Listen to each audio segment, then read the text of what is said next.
there, spooky friends, and welcome to another episode of Pastatime with the Scaryish Podcast. Woo! I'm Robin Grace, as MD, and today hello. We're back with a couple more creepy pastas for you folks, and hopefully get you guys in the post-Halloween spirit. I believe this one's coming out on Friday, so they're 2 days before Halloween. Into the Halloween spirit. Perfect. Robin's a little bit sleepy. She just woke up from a nippy nap, so I'll go ahead and explain what creepypastas are for those of you who might not know and for some reason decided to start on Pastatime number 19. But creepypastas are short, typically, fictional, always, horror stories that we can find all around the internet. Places like Creepypasta, the SCP Foundation, the No Sleep Reddit, I think is the one that you like to go to sometimes. Yeah. And even from our very own Spooky Friends community. And we do have one story we will be reading tonight from a spooky friend, so pretty excited to do that. We are going to be doing 4. Robin said a couple, but we're actually doing 4. A couple means typically 2. Whatever. I just want to get that out there. So I'm going to be doing a short and a long. Robin also has a short and a long, so should be pretty fun. I believe you're going to be going first, so I'll go ahead and pass the mouse over to you, and you can get it really rolling. All right, so the first one I'm going to read is titled, The Reason I Do... The Reason I Don't Do Cold Readings Anymore. I don't know if I haven't read this one before. Maybe I've read it by myself, but... Did you check the list to see whether or not we've actually read this before? I don't think we have. It doesn't sound familiar. So. I don't think so either. At least I don't think I've read one this long before. You've read long ones before. Oh, really? Oh, yeah. Oh, shit. When I pasted this one over, it was like 9.5, 10 pages or something like that. But there's a lot of dialogue. So we get to hear Robin's voices. You have such good dialogue voices that I'm really happy that you read ones with dialogue. So, all right, let's go ahead and just let her take it away. Everyone, shh. Here we go. I don't do cold readings anymore. I don't tell fortunes. I don't read tea leaves. And I do not do contact the other side. Don't judge me, all right?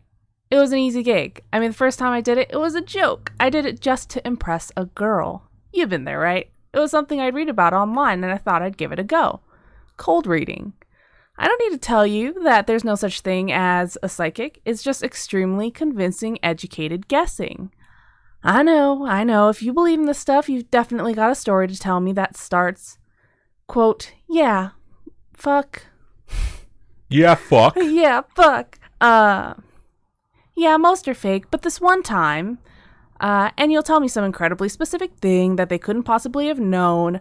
Honestly, though, if you could have been there when you got your revelatory message, you gave them everything they needed. They just needed connected dots. Fuck. They just connected dots. I needed you to press the thing. I don't know what you're doing over there. We got a message to Scaryish, so I'm trying to read it. See, people aren't desperately unique. Not really. You only need 23 people before there's a 50% chance that 2 of them have the same birthday.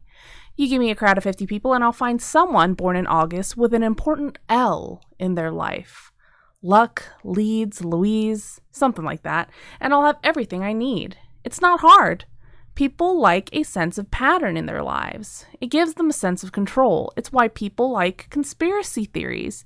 It's hard to think that everything really is a shit and meaningless and random experience. Fuck.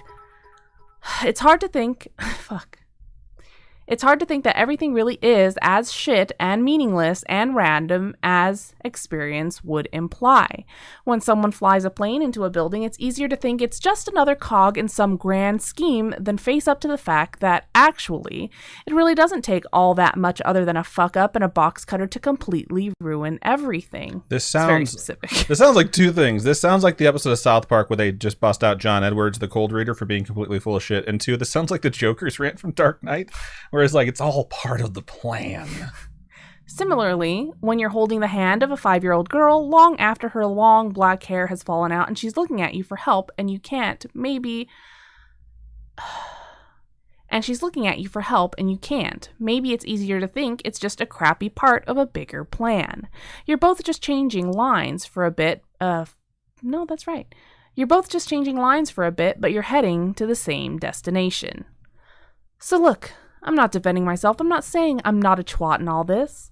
I'm just saying that I never wanted to deceive people. Not maliciously. I just thought I was providing a service, an outlet, maybe. So when I did my cold readings, I got quite good at them. It's pretty simple, really. You're just a salesman. If you can't sell a used car, you can sell a reading. Oh, fuck. Did I read that right? I don't know. If you can sell a used car, you can sell a reading. It all boils down to two things: confidence and knowing your audience. All right, let me tell you a story. One of the first times I did it was in a bar. It was a chain bar, one of those where the menu is the same in every town and the happy hour hasn't changed since 2008. I was being introduced to a group of my girlfriend's friends, and so I was on my best behavior. Captain Charming, So when Maria, an olive skin and deep brown wavy... fuck. But you read it right, it's just... No, I didn't. So when Maria, all olive skin and deep brown wavy hair, said that the women in her family always had a sort of gift for talking to the beyond, I saw a chance. So I read her. My girlfriend was 24 and they were university friends, so I guessed that Maria was likely a year either side max. She was thus probably a child of the early 90s, young enough that likely her parents were still alive, but that she may have lost a grandparent or two. There were no rings on her fingers, so I guess she wasn't married, and the way she poured into that red cocktail dress pretty much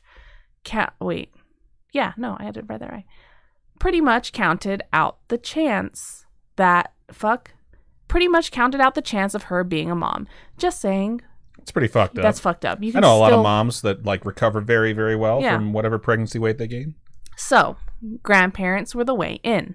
The most common first letter in first names are J for men and A for women. For men, this is especially useful as it takes care of all the Johns, James, and Jacks, which have had staying power during the generations. Do you know what the most common name for a female in the United States Jennifer. of America is? It is Jennifer. Mm-hmm. All right, so the cold read begins, right? So there's somebody. Fuck me. Okay. I just shake it off. You still got the sleepy vibes going on. I haven't had anything I haven't had coffee. I haven't had anything to drink. I'm hungry. I'm just. If only you had 2 hours leading up to the show to take care of any of these things. Yeah, I only had 3 hours of sleep last night, so I needed a nap. Okay. There's someone who wants to speak with you. Maria's eyes flicker with excitement. This is a good sign. I'm getting an A? No reaction at all from Maria. Luckily, it's an easy conversion. No, not A. It's a J. Another flicker. She takes in a sharp breath. Bingo. I think it's a James or a John. John, yes, John, my grandfather. He's here with us now. Now, most people at this point are still pretty skeptical. Maria was taking the bait with gusto, but most people would still be sat back in their chairs at this point, single eyebrow raised. Now you gotta hit them with something a bit more personal. With grandparents, it tends to be a pretty positive relationship that you're playing on. I mean, if it's a dead partner, there can be all kinds of baggage to unpack, but dead grandparents are usually a big bag of happy memories. So that's the card you play. If they're wanting to talk to grandparents, it's because they want to feel that same safeness again. First, though, gotta pull them in with something that seems specific. I see him watching over you, but I see a blackness in his chest or abdomen, that kind of area. It's a fair shot usually. Something north of 85% of deaths of men over 65 are due to some sort of complication around there. Probably heart attack or something, I assume. It continues. But he wants to know, But he wants you to know he's at peace, and he says he sees you struggling with something. A choice, perhaps? He's saying that you should follow your heart, and you shouldn't worry about the money. See, that seems really personalized, but actually, when you're not toying with some kind of big choice, But actually, when are we not toying with some kind of big choice? Even if it's not imminent, people are always juggling the idea of moving house or job or changing something up with their partner. And what big choice doesn't have financial implications? Or, moreover, who isn't worried about money literally all the time? Same as ever, feels personal, but applies to everyone. Maria's almost breathless at this point and starts asking really direct questions that would expose me if I tried to answer them honestly. This fucking asshole. He goes, "No, he's fading. He's gone back over." Oh, no, he's going away. Sorry, no specifics, my bad. So that's how I got started. But then it got out of hand. See, Maria had bought the whole act. She told a friend who told a friend who told a friend. Soon, I had people ringing me and texting me asking for readings. Then they started offering money. Well, cut a long story short, that's how I ended up on stage here earning £2,000 for a 2-night performance in the conference center of a shitty airport hotel outside Manchester. The first night, like any other night, the venue was about a third full. I was wearing my black suit with the open-collared blue velvet shirt, very 80s Butlins entertainer outfit. I was scanning the room for easy marks, someone clutching at jewelry or a picture. The ticket asks them to bring something belonging to the person they wish to contact. So the second you see anyone with their hands full, you know you've got a gullible mark. And there she was, nervously spinning her wedding ring with a photo resting on her lap. Dead husband, my bread and butter. It's pretty fucked up. I sat with her and, well, there's a reason I don't do these anymore. I played it safe at first. "I'm getting a J." She took a deep breath and started to react. Before I could get a chance to read her reaction, another voice called from the other side of the room. "It's him," came the voice. Sometimes you get someone who's a bit over-enthusiastic, someone who's so desperate to get in touch with their beloved that they'll assume that whatever voice is coming through is trying to get in touch with them, regardless of who the current mark is. It's why I stay away from quote-unquote sensing the letter R between the Richards and Dicks and Roberts and Bobs. Half the sodding room thinks they're being contacted. I got ready to politely ask the interpreter to sit back down. I have a feeling the person that wrote this is probably British or something like that. I saw something spelled with a U where U's don't go in American English, so I was just like, aha. But there was nothing. No one. I turned back to the window. Oh, fuck. I turned back to the widow. There could have been a window. Who fuck knows? She was steeling herself to get in touch with her J. I caught a brief glimpse of what I thought was the name Alan on the wedding photo in her lap and was ready to fix my pitch according when the voice came again. This time, just a single word rang through so loud it arrived with a blinding white. Him. My eyes focused again on the widow in front of me. She was taking little shallow rasps of breath and staring at me with eyes like a startled deer. I spun around to try and find the source of the yell, but there was no one. Did anyone else hear that? The crowd, assuming it was part of the gig, simply shook their heads. Catching my breath, I tried to get back on track. No, not a J, it's an A. Slam! Another bullet train of sound to the back of my mind. Him! It's him! I was knocked back a few paces, panting, beads of sweat form on my forehead. I pulled at my tie to loosen it. Please, I pleaded with the crowd, try not to shout when the voices are coming to me. It makes it hard to concentrate. What had been amused half smiles at what they assumed was showmanship became puzzled, silent exchanges with the people sitting near them as I asked the silent crowd for quiet. I went a third time to speak to the widow, but the voice rung out again, popping in my ears as though it had been trapped in a bubble. Third row, red shirt. Him. He killed me. Record scratch? What? I feel like I'm watching Ghost. I was still catching my breath, panting heavily. I scanned the crowd, and sure enough, there he was. Third row, red, casual fitted shirt that looked expensive. Short brown hair and a modern professional cut, framing a neutral, polite smile. Light brown chinos, oh God, and brown leather shoes.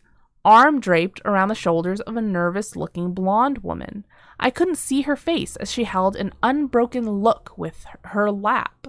Her hands gripped the blue velvet clutch on her knees. Her legs were pinned together with a vice-like strength. It's like she's trapped. Right. Her shoulders drooped under the weight of his arm. Even as I met his eyes, he didn't let that neutral salesman grin drop. It was the grin of a man who sold the car and is going in to sell the paint job. Him. It's him. It's him. My knees cracked with the punches of the sound, and I fell to the floor. I could hear the gasps in the audience. People were out of their chairs, craning their necks, and crowding to see what was happening. I told you that this gig is all about the salesmanship. This was me losing the pitch. They wanted enthusiasm, not seizures. Back on my feet, the widow well at the back of my mind, I managed to rise, zombie-like, to my feet. I raised a pointed finger at Mr. Redshirt. I'm getting a voice, I croaked.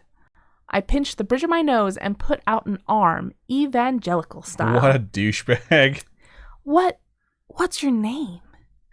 Gemma. My name is Gemma. She says her name is Gemma. Does that mean anything to you? Redshirt's grin spreads. Sorry, pal. Nothing to me, was his only reply. She's saying she knows you. Redshirt laughed. Never known a Gemma in my life. What a douche nozzle. His companion raised her head at the mention of the name. Her eyes were wide and pricked with tears. Gemma's voice in my ears got louder and shriller and more panicked. I could feel my heartbeat in my eyes. Soon I was simply parroting her words. She's saying you killed her. You killed her and buried her body out the back of Bleacher's Woods by the A55. She's saying you were waiting for her after she finished work and you came up behind her and clocked her around the head and put her in the back of your white Ford Transit. The crowd was bustling now. This was not what they'd paid for. No, they're getting way more than what they paid for. They wanted financial advice from Granddad, or to know that little Robbie is happy in heaven after he came off his bike and fell under the 681 bus to Salford. Jesus, that's so fucking specific. Right. Not to have some sweating charlatan shouting accusations at innocent audience members. People were grabbing their bags and starting for the doors. I couldn't stop, though. By now, I was just a puppet for Gemma's voice. You thought I was cold. Fuck. You thought I was out cold, you fuck. But I was just barely conscious. I felt everything. I felt you tearing my clothes. I felt the way you scraped my underwear against my just too detailed. When you were too weak to tear them off in one. I felt the dirt as it landed on my back. I heard you pat down the soil before one type of darkness gave way to the next. The steadfast grin on Redshirt's face was back. I was alive, you bastard. Not even a hint of his grin slipping. This guy's a fucking monster. It's a psychopath. Gemma's voice was fading, like someone being dragged away in a noisy bar, her voice replaced by the din of silence. No, not yet. You have to warn her. Amy! Amy! And with that, Gemma was gone, and like a puppet with the strings suddenly cut, my shaking knees buckled, and I fell to all fours and emptied my guts all over the worn and dirty brown carpet flooring. People were streaming out now, muttering criticisms under their breaths. Worst show ever. Macabre nonsense. Fuck, I told you we should have gone to the cinema. Redshirt strong-armed his partner out of her seat and started marching towards the door. I reached out from my prone position to try and grab the hem of her skirt, but she was already out of reach, and I could barely stand. Through the sweats and the panting, I looked up to see Redshirt ushering the woman out the door. I thought I saw tears in her eyes. In the confusion and bustle of the crowd leaving the room, I thought I saw her reach out towards me, but Redshirt had a firm grasp on her shoulder. He stared back at me, that same salesman grin on his face, and he winked, and they were gone. I stumbled to my feet, standing in my own vomit as I started towards the door. I burst into the foyer, desperate to try and find Redshirt and his crying companion. But in the bustling crowd, I couldn't see either of them. I just stood there. A wave crashed through again, a final hurrah from Gemma. Useless. Jesus, Fuck. Thanks. Complaints about my performance flooded the venue, and they were forced to cancel the second night's performance. Of course, I'd already paid for the hotel room, so spent the second evening sat at the bar trying my best to forget about Gemma. I was on the third whiskey when a tail-end news report caught my ear about a missing woman. The prim news reader stated, quote, Police are appealing for witnesses in the disappearance of Amy Hochstetter. a woman from the Salford area who was last seen leaving the Quays Hotel Conference Center with an unidentified man. She'd been attending an event hosted by alleged psychic Theo Capewell, an event that she'd attended because, according to friends, she'd been hoping to contact her sister, Gemma Hochstetter, who disappeared last year. Anyone with information should contact, and it fades off, and the rest of the report was lost to the din of the bar. Like I said, I don't do cold readings anymore. They're not cold enough. Wow. What the fuck? Probably because they're fucking too legit to quit. Wow. Oh my God. I mean, they weren't too legit to quit because it sounds like he quit. Oh, yeah. But the idea of like a psychic who is just faking it, and then it turns out they have like the gift of, I don't know what they typically call it, but they have the ability to talk to the dead. Like, that is just, like, straight up lifted from Ghost. That's all I'm saying. Really? That is Whoopi Goldberg's character 100%. However, this has definitely a different twist and a different ending where essentially nothing happens. And this person still gets murdered. And the ghost calls you useless, which is very, very rude. But I don't know. That's I don't buy the reaction from the crowd in this story. I don't think a lot of people... I think they'd be absolutely fascinated. Yeah. I don't think they'd be like, oh, this is so dumb. He's making wild accusations at someone that's apparently a murderer. I mean, in this day and age where so many people are obsessed with true crime, I think people would be like, oh shit, he's totally a murderer. Fucking fuck. It was like no one else noticed that this guy who just looks super creepy is holding on to a woman who looks like, one, she wants to get away from him, and two, is crying the whole time. It's kind of a stretch, but I guess if you could just assume that everyone is so far up their own ass they don't care about literally anyone else, it could be. So either way, it was very well written, and I thought you read it very well. Thanks. So it was a lot. It was written by a Kevin Thomas. So shout out to you, Kevin, for writing such a lengthy but good story. Indeed. All right. It's almost 7 already. That story was so fucking long. You're so fucking long. I need to mix a drink. Thank you. I'm thirsty. Also, let's look over in stream chat and see if you would just have a snacky before the show. Concentrate on sleep. Napping. I get that. But wake up 10 minutes earlier and grab a snack. My alarm was set for 15 minutes earlier. And you didn't get up. No, because I'm fucking exhausted. Okay, I fucking get that. I'm fucking exhausted too. But the difference is I set this shit up and I had a snacky. All right, first person in either channel was Liz Tree. She was over there in Twitch and she said, woo, Wednesday stream. Enzo Matrix said, hi everyone. They both got here at 5:58 and 5:59 respectively. Glitch said boo, except I think it was like boo rather than like boo. Booze. Hailstorm is here as well, says hello. Endomatrix said hiya to them. Let's just go through and just announce some of the people that are here. Tiny Dancer Nation, Curse Wolf, Kayla Ray Reed, Captain Fake Eye, Pink Penguin. I want to read some notifications. Shout out to Tally Rocks, who followed us 1 hour ago over there on Twitch. We appreciate you. Shout out to I'm What's Your Dinner, who resubscribed for the 22nd month and said redeem high five. All right, fair enough. We'll give you one.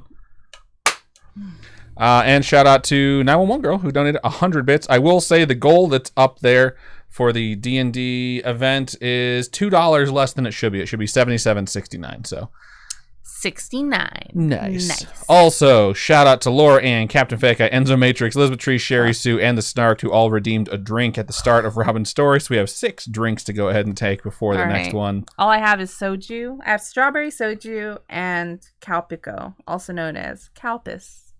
Shout out to Ashley Faison, who's also here. Thank you for joining us. And the Snarked, which is always great to see. Glitch said they went Halloween shopping today. Man, no stores like Target and stuff have Halloween stuff anymore. All of our shit is Christmas already. Are you fucking It's been serious? Christmas for like a week. It's fucking bullshit. Lizardry says, I thought my 4 kills was good last week. Damn, Enzo Matrix. I wonder what they got their record up to. I'm going to keep scrolling. Snark says, there is no Wi-Fi in Ba Sing Se. Is that how you say that? I don't know. Which is the network name. And they fixed it by unplugging it and plugging it back in. That makes sense. Gonna keep scrolling. And scrolling, and scrolling, and scrolling. Lots of talk about the battle that was taking place, which is hilarious. Sherry Sue says, hey all, I'm not staying long as I'm very tired. Totally understandable. Alright, gonna keep scrolling. Laura Ann says, did Robin get a haircut? No, but I wish. I would love to get a haircut. I don't have the energy. I Want Your Dinner says, I am B-Trans on the way. She worked until 9 Nice. at an out-of-town Kroger. No worries. Whoa. Gonna keep scrolling. Snark says, damn it, Adam, you look so good. Thank you. This is not the haircut I asked for. I trimmed up my goatee because Robin told me that she didn't like it. It was getting too bushy, so I appreciate that. Thanks. You're welcome. Did you actually? Yes. Oh. You didn't notice my lip? It's not like completely hanging over. I just want this to go. I mean, I trimmed that to half, so. I hate it. What? What? What'd you say? I hate it. I hate you. Snark says, for a second I thought Robin was being a diva. I mean, you're not wrong there. Wait, why was I being a diva? I would guess for how late it was for us to start. I don't know. Again, I was only like a minute or two late. It was 3 minutes, but it's okay. Fuck At you. 2 minutes, they started like typing a message, and I was just like, I hear it coming. It's fine. Keep scrolling. Glitch says, 4 days to go. We need a D&D spooky game, guys, and ghouls and others. I'm watching says, just watched Joker today. Never thought I would root for the Joker. That is like basically Taxi Driver, just converted and put into like Joker. And they, of course, brought in Robert De Niro since he was Taxi Driver. But it wasn't bad. Glitch says, we need to hit that goal. We live in a society. Joker voice, not that shitty one, you know who. The we live in a society thing was just so bizarre to me. It's like, why? I'm going to keep scrolling. Glitch says, you don't know a single Jennifer. You don't know a single Jennifer. That's bizarre. I know a lot. Yeah, it's the most common name for females. And at least when I was in high school, they used to say 1 out of every 3 men has slept with a Jennifer because that's how many Jennifers are out there. What the fuck? Yeah. Some sexist shit right there. I just have to bring sex into it. I was going to say, it's a namesist. It sounds more accurate. I what's your says, you're hungry and streaming. Turn this into a mukbang. Man, I wanted to make a bunch of tacos and just eat the tacos while I was up here. There'll be tacos waiting for us on the other side. This Narc says, y'all, I'm playing Hades right now, too. I think it's supposed to be right. It's 3 if H5. I don't know what that could translate into. I love Hades. It is so good. It is really good. I'm probably going to wind up making a separate account so I can play it when we're not on the air because it's just got a really, really good hook. Enzo Matrix says $7 a viewer and we got this gold. Can we do it? That's hilarious. Amos says, have to come up with $1,150 for our car. It needed a new engine. Oof. Oh, man, dude. That sucks. Everyone so actually, Glitch and Captain Fake both said oof. Pink Penguin said, yikes, car troubles are a nightmare. I'm so sorry. Lauren says, ouch, that's awful. I'm What's says, I'm broke. Oh, no. It broke down on the way home from Philly, so I blame Captain Fake Guy. That sucks. Aw, I'm What's for Dinner says, it was still worth it just to pet Watson. Aw. Glitch says, y'all, I worked at a haunted house for the first time in 8 years last Saturday. It was so amazing. I am so appreciative that I have friends still in that industry. I love the character. I miss it. It's an adrenaline rush. Yeah, I'm sure scaring people is an adrenaline rush. Getting scared, not so much. I just get. I mean, you do get adrenaline when you're scared. Yeah, but no, I don't like that feeling. Kevin Vega says he is cuddling me and watching. Laura with Ann me. says Watson is worth. It's funny. He's so Chunkster worth. says hello, Such a spooky cute friends. cat. Hello, Chunkster. I'll be a ghost listener until I get off work. Ooh, Adam got a haircut. I did indeed. Keep scrolling. I think this was the knees weak part. Laura Ann said, "Mom, spaghetti." Glitch says, sometimes when I see him, my knees are weak, my palms are sweaty. There's vomit on my sweater already. And that's when Laura Ann said, Mom, spaghetti. So pretty good stuff. Pink Penguin said, this is like Haunted Maury. You are the killer. That's hilarious. Glitch just donated $10. Thank you so much, Thank Glitch. you so We much. sincerely appreciate you. Let's see. Lizard Tree says, oh no, Amy, why didn't he listen to the warning? Or she probably didn't listen to it because she didn't have a choice. It looked like he just was so overbearing and so much more. He was just so much stronger than her. There was nothing she could do, you know? And he's a piece of shit that murdered her sister. So, I mean, fight back. Like, yell something in a crowded theater where someone's... like, when he's saying all this shit, be like, it's true! And then just like, get the fuck off of me! But the fear, you know? I get that. Do you want fear to decide your fate? Or do you want you to decide your fate? That's what happened in the story. That's my point. All right. Gonna keep scrolling. Just like that fucking video game guy all over again. Yeah. Robin got into an argument with her lab partner, and she's carried the anger home. So, which says, I'm not a medium, I'm a large, of course. That's funny. I'm a 2X if you ever want to buy me a shirt. I'm What's Her Dinner says that crowd would have been losing their shit. Christina over there on YouTube says, hi everyone, just dropping in to say hi. Hello. What up, Christina? Thank you for joining us. Robin reports, Adam, so fucking long. Giggity. Gonna keep scrolling. I'm What's Her Dinner says Adam doesn't need a ruler. He came with one built in. We have a friend who we always make jokes about having a huge dong, and we always send him pictures of like super long snakes and shit. And I just unlocked, I'm playing Jurassic World Alive because it's a game that I'm working on at work now. And I just unlocked a Titanoboa. I forget how you say it. It's basically a prehistoric snake that's fucking huge. Titanoboa? Yeah, that's it. And I was like, ooh, I need to screenshot this fucking thing and send it to Wade and be like, oh, I unlocked Wade. I'm going to keep scrolling. Christina says, sorry I haven't been around so much. It's been a pretty hectic year. We totally understand. Yeah, we totally get it. No worries. Glitch says, Robin gets me. I said, boo earns. Boo earns is good. Robin doesn't get that joke. Red Kiddo says, I'm free. The cat moved. Oh, man. But you were chosen. Yeah, it's always nice when they choose you, but very quickly you're like, oh no, I can't read now. Snark says, no, it was about the I don't do cold readings. Oh, okay, got it. Glitch says, his goatee is nice. Respect the tea. No. She just doesn't like it. It's awful. She just doesn't like me at all. That's true, too. Elizabeth Tree says, will there be a Saturday stream this week? I can donate then. Nope, will be. We're in California. I will be at a anime sales convention event thing on Saturday. So we will not be here. We will not be streaming. I mean, yeah. I don't know what else to say I was like, what are you waiting for? That's all I have to say about that. Lauren says, I want tacos. I want to said burritos better. I have different moods. I most of the time would like a burrito, but sometimes I just don't want to have a bunch of rice or I just want something less. Red Keto says, love the burritos more too. Can pack more in. Lauren says, I'll take it out of there. Lizard Tree says, I'm not a taco or burrito person, but a taco salad sounds good. Captain Pegasus says, yum, now I'm hungry. The Snark says, I can never scare people because when I succeed, I giggle like a damn witch. That's hilarious. Which says, it's up to y'all now. Don't make stand awkwardly behind y'all bushes. And then when you think you see me, I duck down. So I'm guessing that's just about technique for scaring people. Dick down. Bunny says, hello, I am here. Welcome, Bunny. Thank you for joining us. Chunk says, hey, Adam, is there a beta for the game? My friend is a bitch for Jurassic Park. Jurassic World Alive is fully released at this moment. So if you want to go ahead and jump on there, feel free. It's got a very Pokemon Go feel to it, where you like collect dinosaurs and things like that. But you can play it from home. You don't have to walk around a whole bunch. So it's fun. Glitch says, fan-fucking-tastic. They also said, did you send me something from a con or did I dream that? I don't think I did. You may have dreamt it. Lizardry says, I can still donate without the live stream. I just want to make sure it still counts. Yeah, you can always use coffee too. ko-fi.com/Scaryish Podcast if you want to do an offline single donation. I mean, even if you do it offline, you can still go to our You can Twitch come to the page and click on donate. You yeah. can do all that. I'm just saying coffee is also an option. So, all right, we are caught coffee. up. I would love a coffee. I would love for you to grow the fuck up and man up right now. Don't hit me.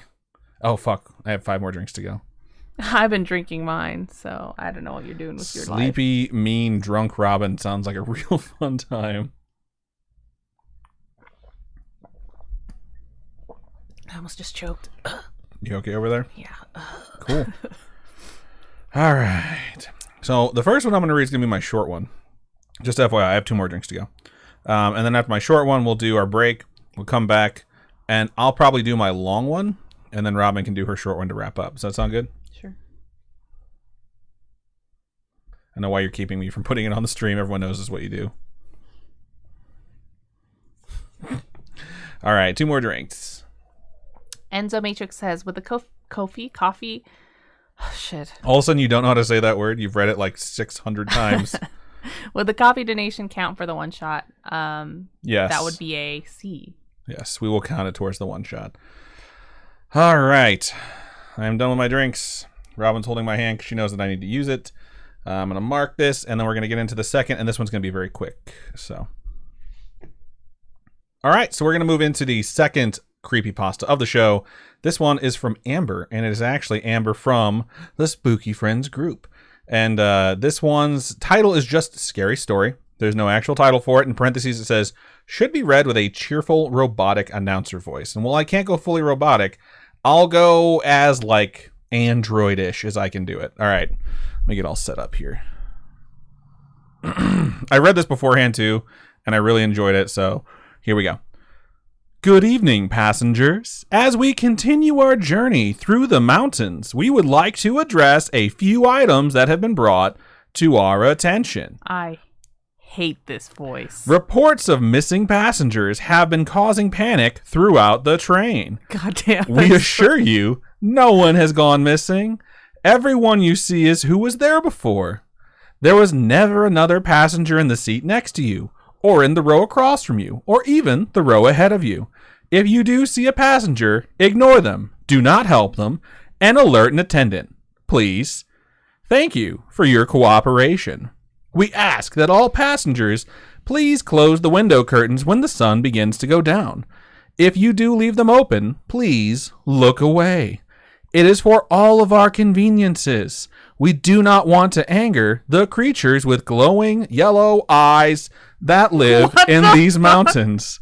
For the safety of others, if you do happen to make eye contact with one of the creatures, please let an attendant know so they may escort you off the train to prevent everyone on board from the wrath of the creature you were responsible for upsetting. It is common courtesy that you do this. There have been a few complaints about noises on the train, and a few of you have gotten up out of your seats to search for the source. We ask... What? I'm supposed to be reading it like a robot. I can't stand it. I can't stand you. Okay. We ask that you please stay in your seats and don't go looking for the noises. The walking you hear on the roof is just the snowfall. The sound of screaming is only the wheels of the train, and the sound of someone struggling in a back room, there is none. It's only your imagination. If you need help ignoring these sounds, call over an attendant to give you a pair of noise-canceling headphones. And please stop getting out of your seats. We work to make your ride with us enjoyable. Finally, as we reach what? Who? All right. Passenger ticket 015. An attendant is coming to bring you to the exit. Please follow them. You have alerted one of the creatures, and it's for the safety of other passengers that you leave. Thank you for understanding. Finally, as we reach the end of our journey, you may feel faint as you step off, and you may pass out. As you wake up, you'll find yourself back home and not at the train platform. Please refrain from sharing your experiences with us, as no one will understand what you are saying and will say you've been asleep the whole time. Rest assured that your ride with us was very much real. You can tell by the brand on your ankle. Don't ask how it got there. We hope you've enjoyed your ride with us, and we'll see you again very soon. Sounds like aliens. Yeah, Sounds like abducted by aliens. I really like this story. It reminds me of like a Doctor Who episode or something like that. It does remind me of Doctor Who. Straight up, I want to know more about the train. I want to know more about the rules. I want to know more about the creatures. Everything about this was just fucking awesome. I really like it. Good job, Amber. Yeah. You fucking nailed it.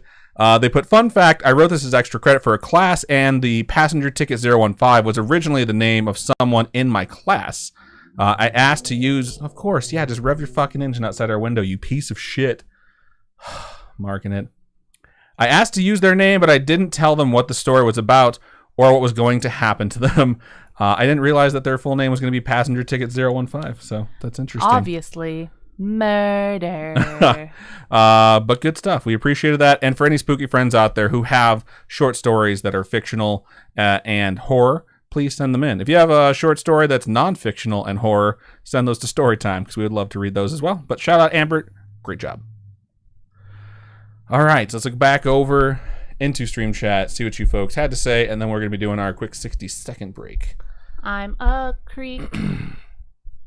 I really fucking hate that they have made this road outside of our window like 7 fucking lanes now, especially since we do our show at 6:30, and even though it should alleviate congestion, there are still so many people stuck outside honking and driving by like assholes. All right. Suckafool says, woo, I'm not too late this time. You're not. In fact, you got here just in the time for second story, which was the one I just did. Glitch Grim says, also, happy early birthday, Robin. Thank you. I was like, when's my birthday? Sunday. We actually went out for an early birthday dinner last night. It was amazing. Went to Echo and Rig, which is one of our favorite places in Las Vegas. It's a steakhouse, and It was very good. I really like going there. They're always just like they're so nice. Super nice. The food's amazing. I mean, we've had one really bad experience there. I think it was good up until we decided to order dessert, and then it just went downhill. It was Valentine's Day. Essentially, they ran out of shit, and they just made everyone wait. We waited like, 45 minutes for dessert to come, and I don't think it ever actually came. So nope. They said like, oh, we don't have any. We're trying to make some right now, and then 30 minutes later, and like, still wasn't there. And I asked about it, and it was like we were just there for so fucking long. But yesterday was perfect. Everything was perfect from beginning to end. I had a bunch of coffee. It was great. Even my dessert was a reverse affogato, so it was like espresso ice cream. It was so good. I had turtle. It was like a turtle sundae. I thought it was gonna be like a turtle cake, but it still wound up being very good. The Snark says 1950s transatlantic accent. It's kind of what I was going for. Like from, what is that game that we played? BioShock? A little bit of BioShock, a little bit of Fallout, a little bit of like glitching Android in there. Enzomatrix laughed. Lizardry says, I love the voice. The Snark says, I have a Warforged that talks like that. It's so fun. That's hilarious. Fake Eye says, oh yes, happy early birthday, Robin. Thank you. I'm getting older and it freaks me out. Chunk says, talking about drunk, it reminds me on Sunday, I went to a new winery. It's a small one at Perkleville, I'm thinking, or Purcellville. But the owner is super nice. He kept refilling my wine glasses for free. My boyfriend sure had a fun time driving us back. That's hilarious. Gonna keep scrolling. Captain Fake Eye says, that sounds great. Glitch Grim says, redacted. Lifted, redacted. Snark says, get that voice modulator. Sherry Sue says, happy birthday to Robin. Is there a robot voice modulator? I'm sure there is. I have one. It just never sounds good. Oh. It's very intolerable for long periods of time. Entomatrix asked the Snark what Warforged was. It's a race of sentient robots from Dungeons and Dragons 5th edition. They have sentient robots? How do you have a sentient robot? They're called Warforged. They're sentient and they're robots. Are they born that way? I don't know. I've not looked into them too much. Suckerfool says, Robin looks like she's struggling to keep it together with Adam's android voice. LOL. She's always looking like she's struggling to keep it together. Pink Penguin says, this is a top-notch performance from Adam. I appreciate that. Gonna keep scrolling here. Yeah, Snark says, Warforged are basically robots in D&D. They exist in the world of Eberron. I think that's how you say it. I'm a Warforged artificer named Tinker. All right. Robin said, or excuse me. I'm what said Robin trying desperately Don't tell to keep me what I said. The murder from bursting out of her. It's hilarious. The Snark says, Adam, what about road spikes? Road spikes? In what? In what context? Oh, outside on the street. Oh, yeah, that won't help. Yeah, just no. a lot of yelling. Kind of Vegas says, I want steak. I think I'm just hungry because people keep talking about food and wine. Endomatrix said, did you eat any of the steak from yesterday? Yeah, I had half of a piece. I cut it, and then I ate it with my bare hands cold. I fucking called it last night. It's because when you reheat steak, you tend to cook the moisture out of it, and you cook it past where it should be. Endomatrix said, that is awesome. Last time I played D&D was 21 years ago, and my character was half angel, half human 22. fighter. It's been a minute since I played. Lizard Tree says, that's why you don't go out on Valentine's Day. That's what we were saying yesterday, too. Stay home, cook for your spouse. Just go later, like later, couple days after or before, or just, it's just like another day, I don't know. I just think it's silly to try and struggle through the groups of people on Valentine's Day. Yeah, we went to like a Fogo de Chao for Valentine's Day 4 or 5 years ago, and there was a huge line. We're like, these are the suckers who didn't get reservations. We got our reservation. And we walked in, and they're like, oh, yeah, that's the reservation line. Like, regardless of your reservation, like, everyone's waiting in that line. It's like, okay, so some fucker with a reservation at 9 is going to be in front of me for my reservation at 7. And it took us like 90 minutes to get seated. It was a nightmare. Red Keto says, we're all getting older, Robin. Don't worry. Captain Vegas says, oh my God, you should eat something to Lizbatry, because Lizbatry says, I want food too. I've eaten a donut and candy today. I need real food. It's Halloween. So true. We're getting there. Captain Vegas says, I've had a lot of food. I'm just always hungry. Same. Snark says, they're made that way, Robin. They can upgrade their bodies to suit the purpose they're given. All right. Lizbatry says, I am man. I eat meat with my hands. He always does that. He eats like stuff straight out of the fridge without heating it up, like pizza and stuff. I'm like, you monster. Yeah, she thinks cold pizza is weird. There's literally talk shows named cold pizza because it's so common. Snark says, Adam, a man after my own heart with that leftover steak method. It still has its juices. They're just congealed. Just make some steak and eggs. I'm what's for dinner. Says, I just had a steak. I undercooked it last time, but I knew it was going to be left over, so when I reheated it, it was cooked perfectly. That's pretty good. Yeah. All right, I'm going to go ahead. I'm going to said something crazy, which is cold pizza is awful. ISP Bunny said something correct, which is cold pizza is good. Hell yeah, It's it is. awful. Depends on if your pizza's awful. If your pizza's not good when it's cold, your pizza's not good. I want my cheese to be melty. When your cheese is cold and you just bite through it, I mean, you typically eat cheese cold anyways. You're like, ugh, cold cheese? That's how you always fucking eat cheese, unless you heat it up and it melts. Jesus Christ. Glitch says, wait, cold pizza is life. Thank you. No. Football is life. No. All right, we're going to move Football over is life. to a 60-second break for folks on Twitch who are not currently subscribers. If you are a subscriber, you will not get it. If you're on YouTube or if you're on Facebook, you will also not get it. And the 1 minute ad break starts right. Meow. Lisbetry said something kind of crazy, which is love candy corn. Yeah, someone asked, let's see, Chunkster says, are y'all candy corn lovers or haters? I enjoy candy corn, but I can only have like maybe 5 pieces, and then I'm like, no, I'm good. I do not it's like... straight up just a block of sugar. I don't like candy corn. I don't think it tastes good. I think it tastes like rotten wax. All right, Suckafool says, would you all ever stream Friday the 13th? We have, actually, in the past. I fucking love that game. If you mean the movie... no one ever plays it. Yeah, if you mean the movie, we've actually watched Friday the 13th, yes, like 1, 2, have. 3, 4, and I think 5. Yes, when we were doing the watch parties on Saturdays. We did watch parties during quarantine. No one ever came out. Because through Prime Gaming, you can watch, Amazon Prime movies with your followers, and so we were watching a bunch of Amazon Prime movies, a bunch of different horror movies, and barely anyone ever showed up. I think maybe the most we ever had was maybe 8 people. No, we were at like 15 or 16, but everyone leaves within like 10 or 20 minutes. By the time we'd finish, we'd be at like 4 or 5 people. Yeah. So we're like, fuck this. We get more people when we stream, and it really hurts our numbers, and like the average numbers are hard to drag down because like that. We want to get to partner one day. I love Friday the 13th, the game, though, but it's just very hard to find a game. All right, let's read some more stuff. Lisbeth Tree says they love candy corn. Pink Penguin says, I love reheating pizza in the air fryer. Yeah. I'm Westerner says the cheese needs to be melted and gooey on a pizza. Yep. If it's hot and fresh, sure. Otherwise, and the bread. You have to heat up the bread. I mean, you barely eat your crust anyways. What? Fuck you. Gonna keep scrolling. I always eat my crust, bitch. If it has cheese in it.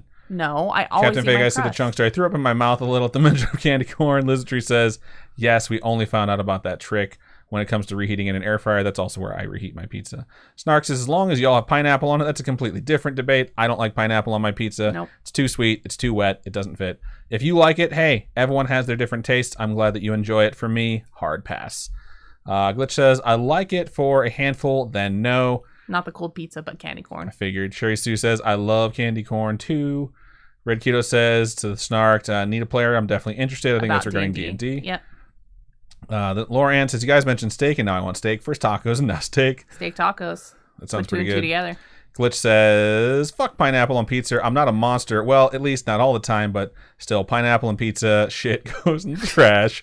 ASB Money says, I have a Halloween brooch that looks like candy corn, like a candy corn cat, and I'm currently obsessed with it. Sounds cute. Nice. Activazon says, I don't understand why anyone hates candy corn when circus peanuts exist. What the fuck is a circus I mean, I can hate 2 things. I hate both of those things. They look like a circus peanut, but they're made of like nasty fucking like soft candy.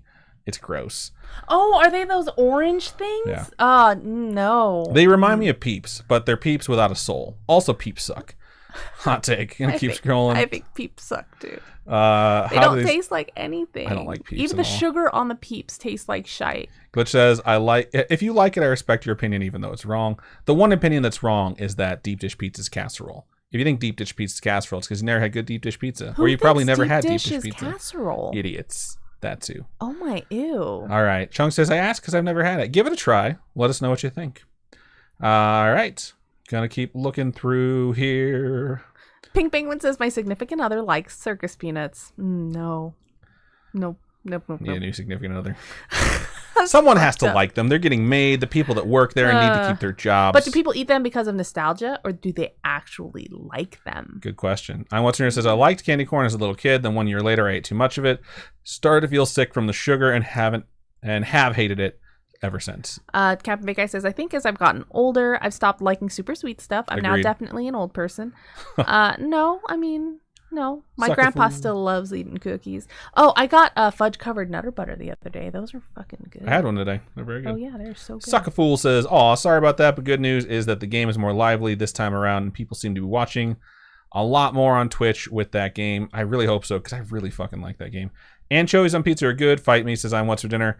Anchovies are incredibly salty. Did so you if you know- like things that are incredibly salty, it's all you. Did you know that ranch dressing has anchovies in it?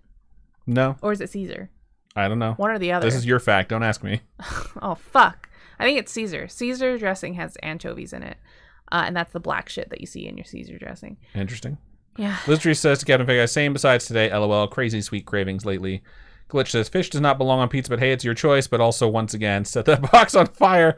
I have made too many pizzas in my life. That shit is gross, but I still respect your opinion for shit for setting that shit on fire. Peeps suck, says actually phase on frozen, or stale peeps are awesome. I've heard that a lot, actually. People don't like peeps unless they're stale. I like a lot of stuff that's stale because I'm also weird. I just want my marshmallows to be on fire and placed in between 2 graham crackers with some chocolate. Hell yes. What's Dinner says, I was so upset I couldn't get anchovies on my pizza at Donato's. I don't know what Donato's is. Lizardry says, I love circus peanuts and candy corn. I blame my dad. Sherry Sue says, I'm buying our Halloween candy on the way home tomorrow. Nice. 911 Girl says, we just watched all of the Scream movies in preparation for Scream 5. Yes. My daughter said Wes Craven is not directing the new one. He's dead. To which I said, I hope not, because he's dead.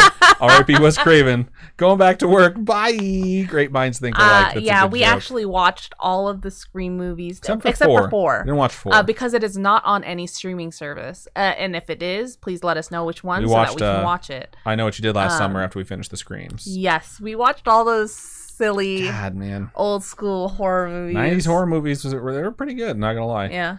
Pink Penguin. Oh, wait, no. Captain Vega says, though I will argue that New Haven has the best pizza in the country. That's interesting. Don't know where Pink that is. Penguin says, I think she said it's nostalgia that makes her like them, and she likes peeps. So just trash taste in general. Wow. Snark says, Larry's old boss hates blue food.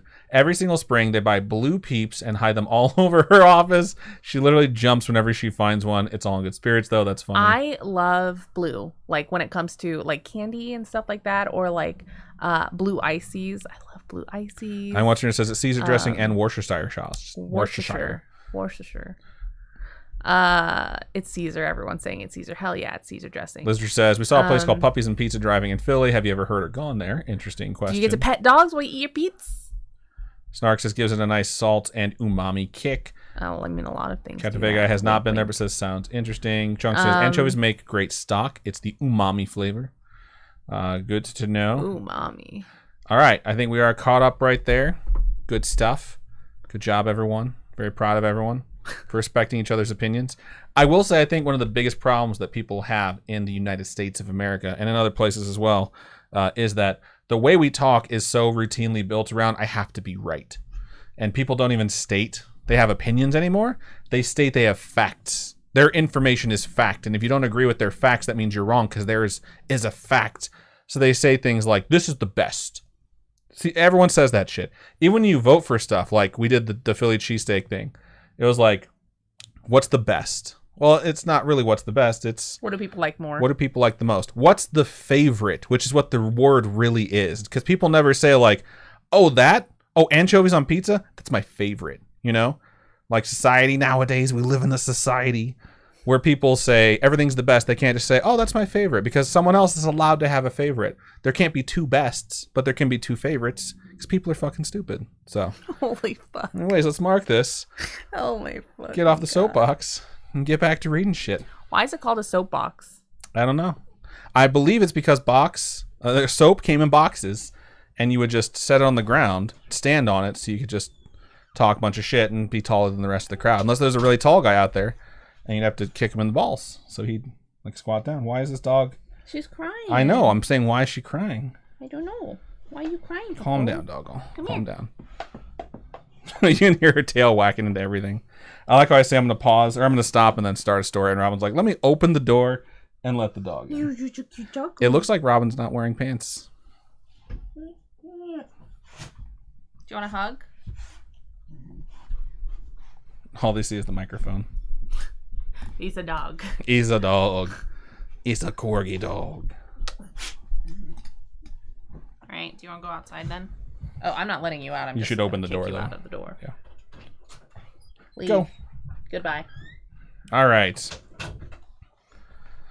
Basically, says, Adam, that happens because America is an individualism culture. I would argue that America is an individualism culture only in certain spots, because other spots that have high population density can't be that, which is why people have to live in an organized society where we all live together and have to take into account other people are here too. Together, so, all right, it's the difference between living rural and living urban. Margaret. I don't even know the song. I don't know what you're singing. I don't know. That one Shakira song, maybe? I don't fucking know. Got it. Here we go. Isn't it my turn? No. I told you what we're going to do before the break. Oh, okay. We're going to do your long, my short, then my long, then your short. Yeah, I'm all about your long. Meow. Okay, cool. We're going to go ahead and start reading another story. Okay. All right, so we're going to go ahead and move into the next creepypasta, and it is again me reading. I'm going to go with my long one now. It's not as long as Robin's long, but it's long. Long. Starts out like this. No, actually, let's go with this. It is called The River Country Film, and it goes like this. It had been 3 years since my family had last gone on a vacation to Florida, something we did annually before the recession hit. Since we now had enough money, my parents decided, under the popular demand of my sister and I, that we would go to Walt Disney World again. We were both teenagers, and our parents kind of saw this as a bit of juvenile, but decided it would be fun anyway. I could not wait to finally go back, and neither could my sister. Being avid theme park goers as well, motherfucker, crash and die! Jesus Christ, man. It's a rural. This is fucking. What? I hate it. I'm so mad. This is fucking. What? Residential area, you fucking turd nugget. No one thinks you're cool because you have a tiny dick and a car that's loud. I'm just saying it. The thing is, the speed limit out there is 35. 35. 30 fucking 5. I should never hear your car go by. He's a fucking asshole, or she, or they, or whatever. Whoever that's driving that wheel, I respect your individuality and however you identify yourself. Dangerous. And I hope you die. All right. Once Robin's done making more drink over there, sorry. I'll keep going. They're going to Walt Disney World. No, nothing's in kilometers out here. It's 35 miles per hour. All right. They were both teenagers. Going to be fun anyways. Being avid theme park goers as well, we were especially attracted to the creativity and the, well, magic, as one would say, about the rides there. They never got old and had their share of nostalgia and excitement. However, there was one other reason I wanted to go. You normally associate Disney World with words such as excitement, fun, and happiness. I mean, I don't know about excitement, but happiness, definitely. Happiest place on earth, right? You're not excited to go there? Don't lie. Yeah, okay. Okay. But with these characterizations come counterbalances. After scrolling through OMG Facts one night, I came across a rather interesting fact. It was about an abandoned water park in Walt Disney World, apparently named River Country. I think I actually went there when I was a kid. No way. Yeah, I definitely went to a water park within Walt Disney World when I visited when I was like 10. I don't know. I'll have to look it up. I was absolutely appalled by this since I had previously thought of Disney in a more idealistic and perfect way. The water park was directly on the shores. God damn it. I was trying to mark that without looking down. Fucked it up. The water park was directly on the shores of Bay Lake, being that huge, stagnant body of water adjacent to the Magic Kingdom. River Country was, and still is, on the same side as the theme park just mentioned, but right next to a resort called Walt Disney's Fort Wilderness Resort. Surrounding the water park on the resort is a large green wall with signs dotting it. Okay. The place opened in 1976 and used water. Go ahead. I know. I just feel like this is just a documentary about Walt Disney World right now. I've read it. Just wait. All right. Okay. Shut the fuck up. The place opened in 1970. Get hit. No, I'm not going to. Do you want me to hit you? No, I don't. The place opened. Get your tiny arm off me. All right. Gonna move it. Here we go. The place opened in 1976 and used water from Bay Lake in most of the park's attractions. It was very rustic and wilderness-based in design and contained artificial rocks that resembled those used on another attraction, Big Thunder Mountain Railroad. Fucking love that ride. I'm There all was- about that Big Thunder. You got to look at the goat when you go down. Like Only go at through the Disneyland. loop-de-loop. Doesn't work at Disney World. Really? I didn't Yep. know that. Mhm. Good to know.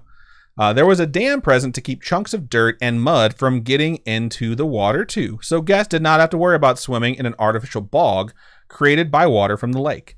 It was open for 25 years. I totally did go to it. Closing its doors in 2001, and in 2005, a statement released by Disney said that the park would be closed for good. So for about 11 years, River Country has been sitting abandoned. Clearly, this was written in 2016. Nature is in its advanced stages of reclaiming the area, but the slides remain, and so do the artificial rocks and the small pond, now a swamp, that was used for swimming. Many urban explorers have infiltrated the area, jumping over the walls to get footage of the abandoned water park.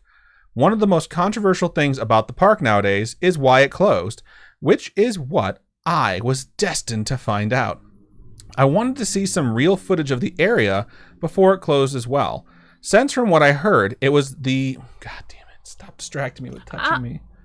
How often do I hold your hand or grab your leg or do any of that stuff I wish to you while you you're would. You're fucking lying. Yeah. Clapping cheeks over here. Everyone look away. All right. Gonna keep going. Just stop. Stop fucking distracting me and let me fucking read. We don't need 40 marks on a single story like we had for the first story. Fuck. I wanted to see some real footage of the area before it closed as well, since from what I heard, it was very joyous and bustling with tourists compared to its ghost town status today. I was without in... I didn't do anything this time. You fucking threw me off. I can't get into a goddamn groove. I was without internet at the time, so about 2 days before we were planning to leave, I went to the local library, which archived many old videos that people in my community had dug up in their attics and donated to the library to be pulled. I haven't fucking done I didn't blame you. I just anything. laughed because I fucked up. Why does everything have to be about you, Robin? Jesus Christ. Fuck you. Back on your side.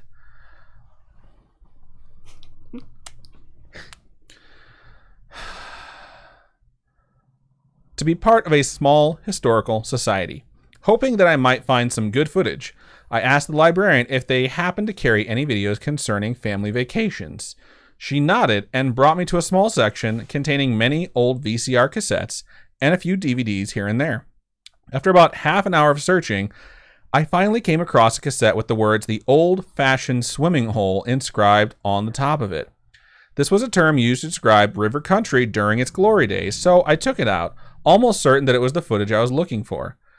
I asked the librarian if I could sign it out, but she told me that the historical videos had to stay in the library. I could, however, watch the video in a small conference room behind the front desk. The librarian led me into the windowless room, and I took a seat in front of the television.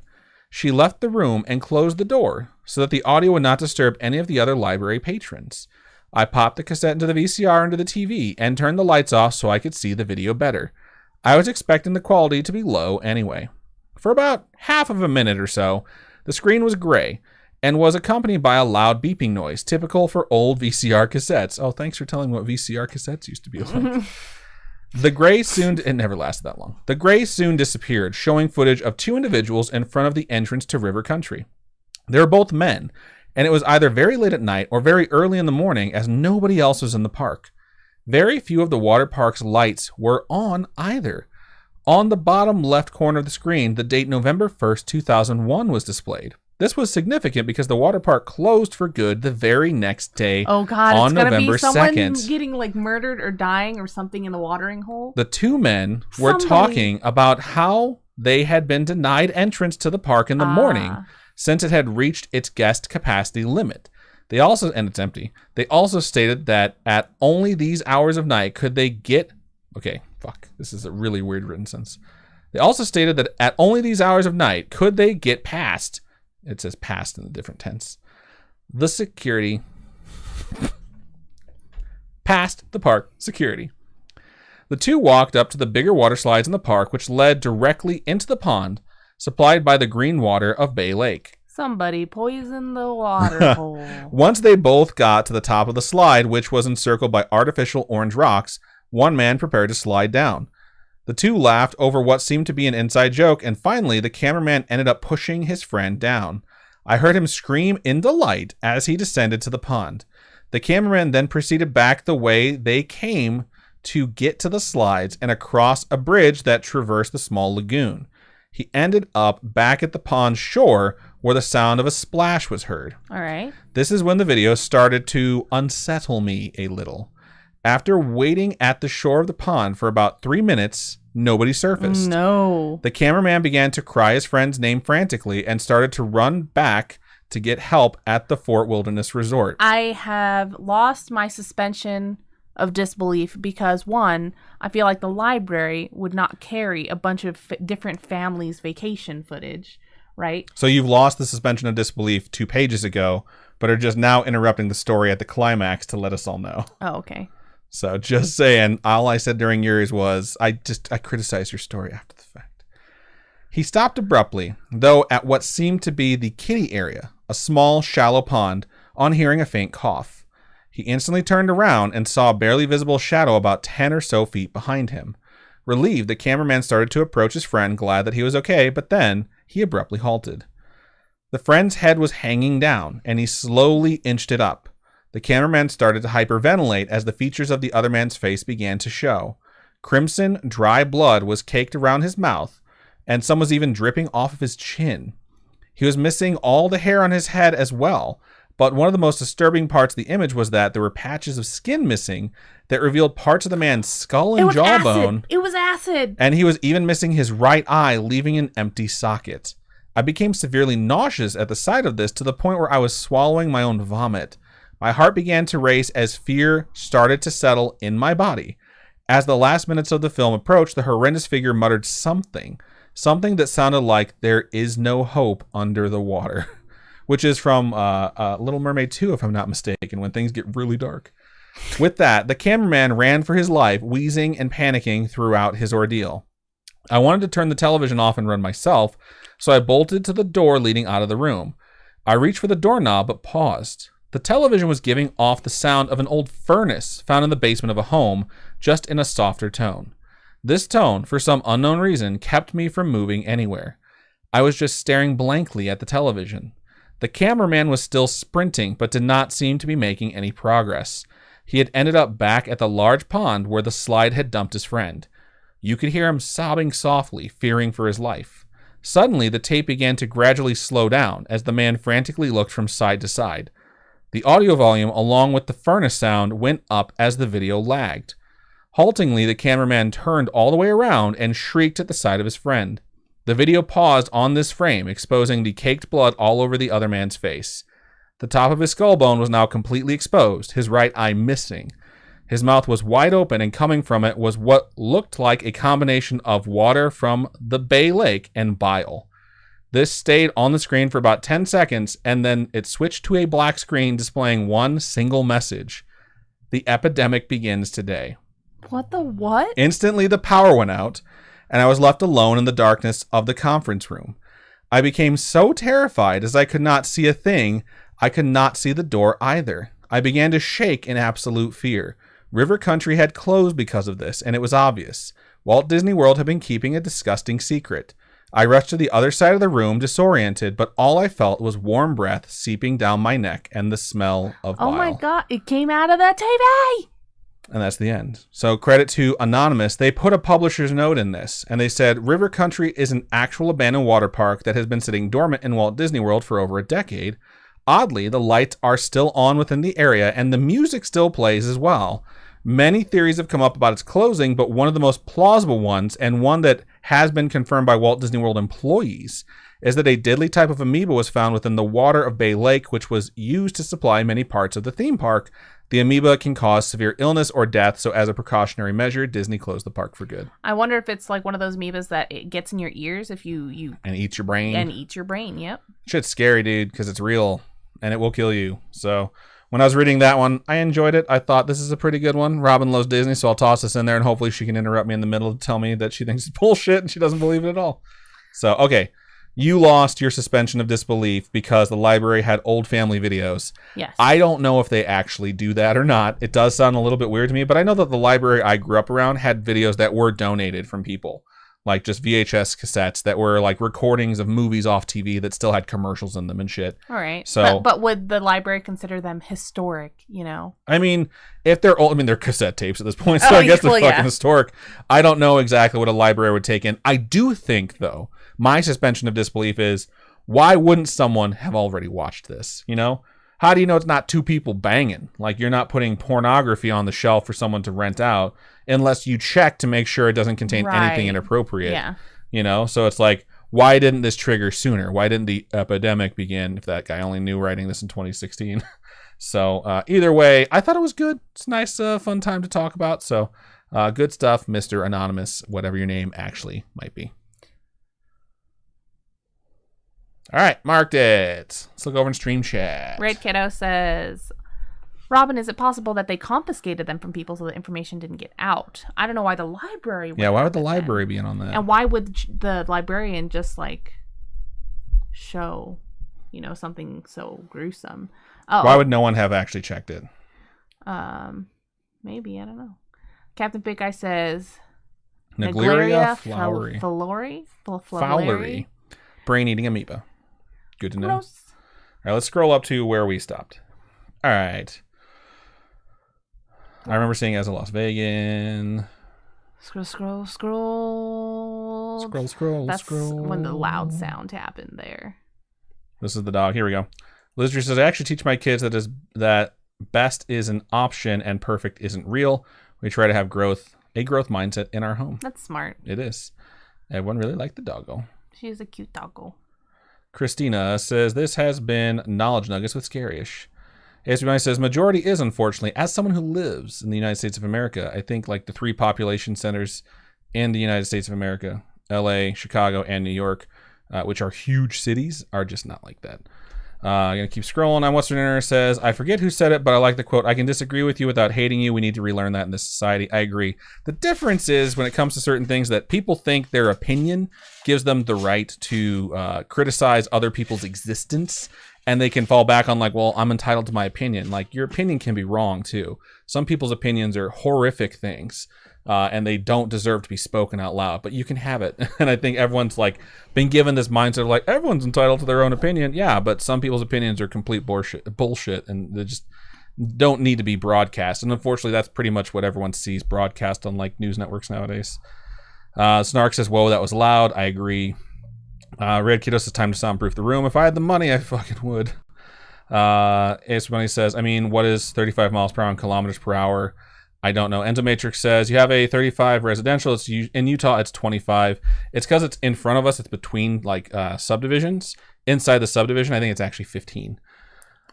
56 kilometers is what Lisbetry says when converting it per Google. Chunk says, LOL, I used to know when my boyfriend came over a mile away when his exhaust was not working. It's probably the muffler, not the exhaust, because the exhaust is just the end pipe.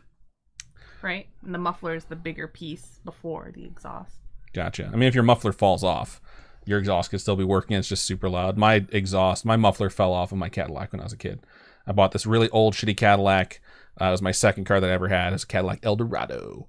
And it was very pretty. And it didn't last me very long because it was old. Snark said, as a Las Vegan, there are people going way too fast in residential areas all the time. It's 100% true. Yep. Shout out to Captain Fega, who just donated $10 and said, woo, more D&D.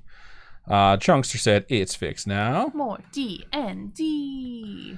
Next time on D&D. Squee. It is fixed now, Chunkster says. He got it fixed, so it's fine to pass the emission test. That makes sense. Nice. I'm watching this as a car we had once had a hole in the muffler. It was loud as fuck. Captain Vega said, didn't a bunch of people die on Big Thunder Mountain Railroad? I know a lot of people have died accidents on Matterhorn. That's what it's called, right? Matterhorn. The Matterhorn had one. I chick think stood up to like fix like her kid's like hat or some shit like that, and it says like do not stand up on the ride, and got decapitated. I think Big Thunder Mountain, either Big Thunder Mountain or Matterhorn, is the one where the back car flipped up and crushed the other car. Fucking brutal, dude. Yeah. Chong said, "Oh, just remembered it was the muffler. Sorry, my bad. Gonna keep scrolling. Enter Matrix says, "Get the crap out of our driver when he got there in the morning." Oh, because someone stole a catalytic converter out of one of my delivery trucks. We're in Philly. It's fucking crazy. Jesus Christ. Red Keto said, "Adam's new groove." Jay Valor says, "Made it. Woot woot." Woot, We got one more story for you too, and you jumped in probably in the middle of the other one. Whew. All right. Well, it's like if you get in a reading groove, you stop thinking about the fact that you're reading. But when someone distracts you by like grabbing your fucking leg or making you grab their inner thigh, or fingering your fucking hands, or trying to hold your hand, like it takes you out of your groove, and you sort of like are too aware of the fact that you're reading. Pink Penguin says, "Not exactly the same, but I pulled into the Dollar Tree parking lot this morning, and I fucking hate people, dude. This morning, and someone had their car window smashed. I dashed into the store and got out ASAP so my window wouldn't be smashed." ASP Bunny had to go and said, "Glitch, you better win marbles for me," which is hilarious. I'm Beef Trance is finally home. I'm exhausted. Total hours worked is 10 between my store and where I was helping out. It's a lot of hours. Red Keto said, "What? It's a black hole lake." Gonna keep scrolling. Sherry Sue had to leave as well, so she's going to bed. Like an acidic acid lake, because it was melting his face off. Yeah, it definitely took a really, really weird turn at the end there. Red Keto said, "Also, Robin, it's okay." We already read that one. Yep. Home videos, it is. Pink Penguin says, "Someone should dress up as an amoeba for Halloween." How would a multi-celled organism dress up as a single-celled organism? How would you do that? I don't know. Is this a joke, or are you actually asking me? I'm actually asking. I have no idea. I don't know. Glitch said, hey, where are those donations? Glitch says, we need that D&D Spooky Friends one-shot. We're still $100 away. Yes. Ken Vegas says, any idea how to donate on phone? If you are on Twitch, you might have to go into your web browser and go to twitch.tv/Scaryish Podcast. You can find the donation button. I think you already found it, though, because you definitely donated $10 3 minutes ago. Glitch says, look their main icon. That's the spooky skull with the horns. Then go to about and then go down to donate. Okay, there you go. Those were the instructions, and apparently it worked. Snark says, shit, I know this one. You're both right. It's the exhaust or the muffler is busted. You'll hear it. Gonna keep scrolling here. Rakito says, when it slowed down, it seemed like he was going nowhere. Getting nowhere. It felt black hole-ish. Jay Valor says, dress up like a paramecium. And I think we're caught up. So we can move on to Robin's second and final story. I'm trying to think of which one is that. Is that the one that has like all the little things sticking off of it? Like it's the one, it looks like a bean and then it has a bunch of... I have no idea. The only amoeba I know of is in the water dungeon in, the water temple in Ocarina of Time. So I think a water bear is an amoeba, right? A water bear? I don't know. I just know it's a water bear. It's a tardigrade. So no, wait. The amoeba's in Lord Jabba Jabba's belly. Maybe. There's two things in the water dungeons in Zelda Ocarina of Time that are amoeba-like. Giving you the mouse so you can move us into the next one. Cool. All right. So I'm going to read my final story of the episode, and it is titled Creek, spelled Creak, just so you know, not Creek. It's like something creaking open. Yep. I'm a creek. I'm a weirdo. I'm a creek. All right. So it goes. The inventor was frustrated. He had spent years, decades, researching the nature of time, and his work had finally come to fruition. He had invented a theoretically functioning time machine. With this, he knew he could silence all the naysayers who had repudiated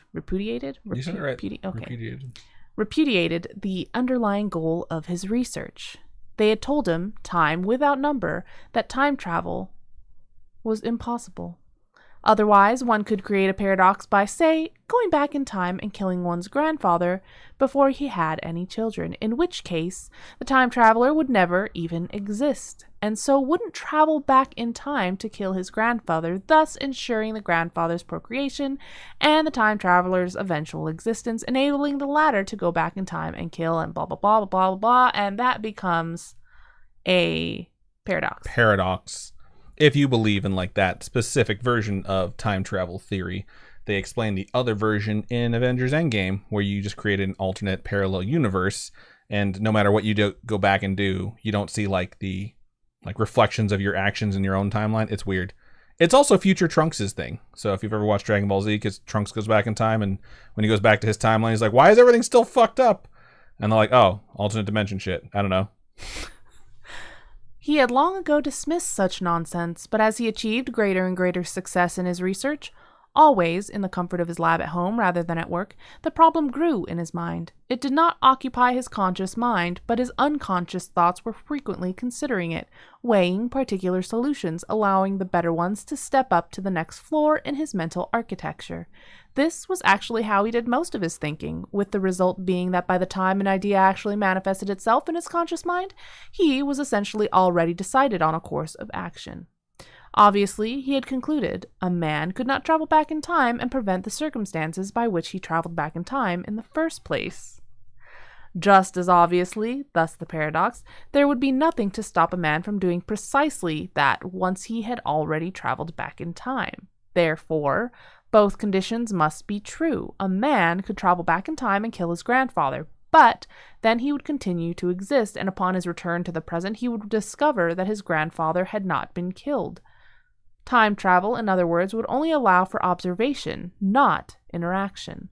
No one would have to worry about accidentally stepping on a bug and somehow causing a volcanic eruption, or whatever. This led to important side issues. Were one's actions actually happening somewhere for someone? Or someone? Somewhere or someone?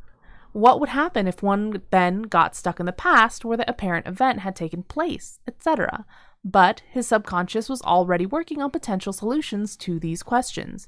As to the main question, he had already decided what to do. Before he would bring his time machine to the attention of his colleagues, and the world for that matter, he would first have to divest them of this notion of paradoxes. To this end, he would travel back in time, perform an action that could not have happened, and then return to the present. He would do this with other people so they could verify that he had, in fact, done the impossible act in the past without endangering the present in any way. I need to finish Timeless. This is what this reminds me Wow. of. Time Machine with Guy Pearce. It's a wonderful remake of the book by H.G. Wells, right? It's H.G. Wells who wrote Time Machine. The original Time Machine paradox, where he creates the time machine to go back in time and stop an event from happening, but the event he's going back in time to stop is the reason he created the time machine. Therefore, the universe will not allow him to prevent it. No matter what he does, it always winds up happening. Is it kind of like the Flash trying to save his mom? I mean, the Flash saves his mom and then breaks everything. That's what Flashpoint is. So, God, I'm really excited for that Flash movie. Michael Keaton back as Batman, y'all. As to the main question, he had... Wait, make sure... Okay. The joy of cola. You never heard that Pepsi jingle? Commercial. That's an old commercial. First, though, he would have to do it alone in order to have empirical verification, of a sort, in hand before approaching his colleagues. He did not want to kill his grandfather and was certain his explanation would not be believable if he got stuck 80 years in the past. So, instead, he will travel 5 years into the past and kill himself from 5 years ago, that Why? is. If per impossible he got... Oh, they spelled it wrong. If per impossible he got stuck there, he was pretty sure his presence would prevent any murder accusation from getting off the ground, the alleged victim being alive and well. He took his time machine, which was about the size of a shoebox, and a pistol into the hallway outside his lab. He turned the number dial on the time machine to 5, the units dial all the way up to year, the directional switch to past, and activated it. Not much changed, but he hadn't expected it to be. He had always relished continuity, which made it a little unusual that he, of all people, would invent a time machine. And so his furnishings had remained almost entirely unchanged over the 30-plus years that he'd been living in this house. He expected to find himself at work in his lab, and so walked over to it. The door was open a crack, and he was able to look in and see that, yes, he was indeed sitting at his desk looking at something. He raised the pistol, pushed the door open, and before his old self could react to the sound of the creaky hinges, he shot himself in the head, his old self. He paused for a moment to see if he noticed any differences. Do I have a hole in my head right now? Did he have any new memories? Did he still exist? Would one notice if one stopped existing? At this last thought, he chuckled, stepped into the room, and then pushed the return button on the time machine. Apart from the disappearance of his body, his old body, and the door closing most of the way behind him, nothing changed. After pausing again to see if he noticed any differences, he didn't. He went over to his desk to record the results of this experiment. He looked at the time machine and called up the exact coordinates it had recorded and began writing them down. But something was wrong. The coordinates were not what they should have been, not even close.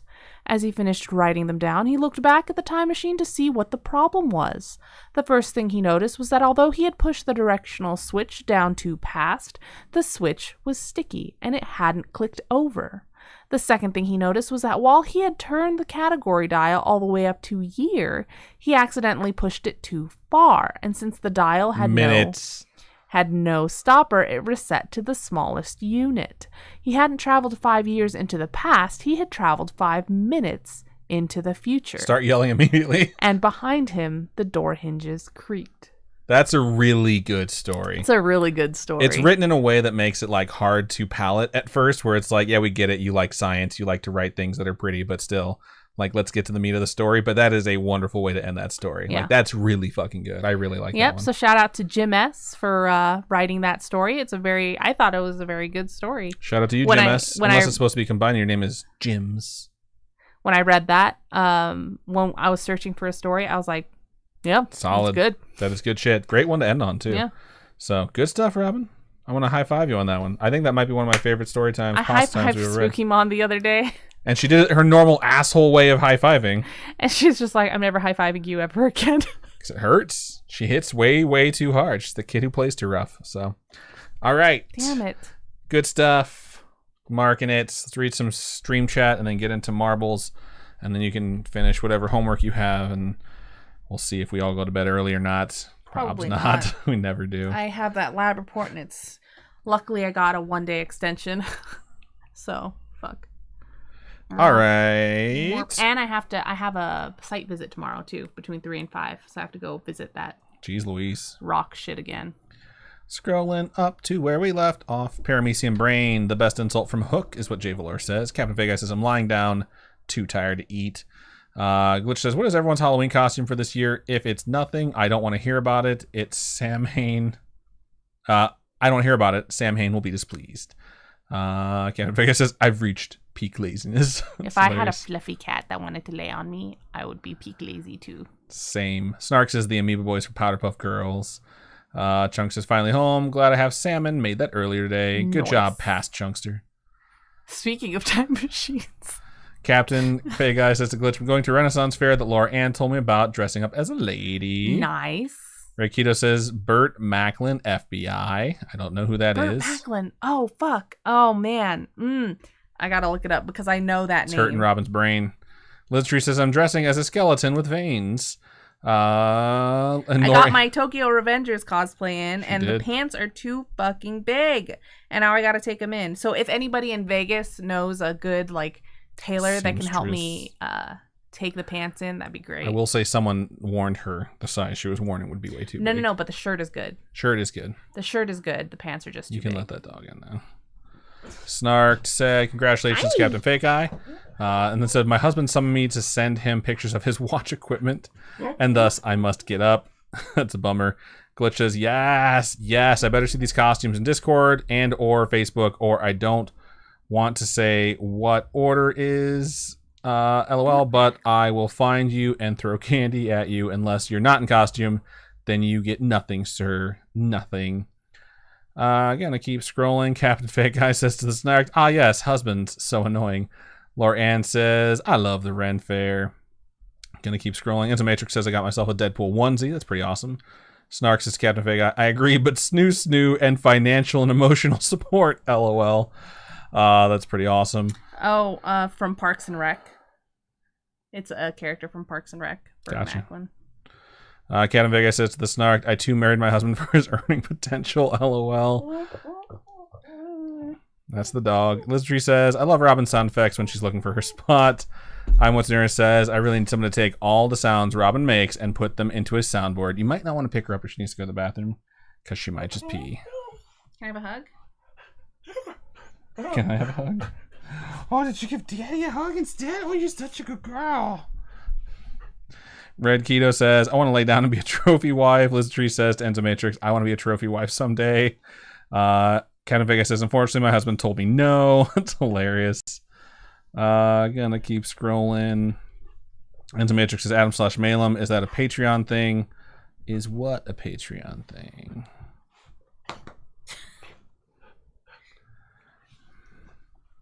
Gonna keep scrolling. Angel Matrix says to Lizard Tree, we'll start your trophy wife status in 2022.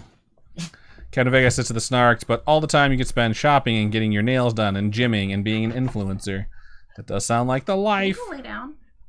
Also, all the D&D. I've thought about this clearly. It's hilarious. Snarks says, my husband and I traded off supporting each other for some years.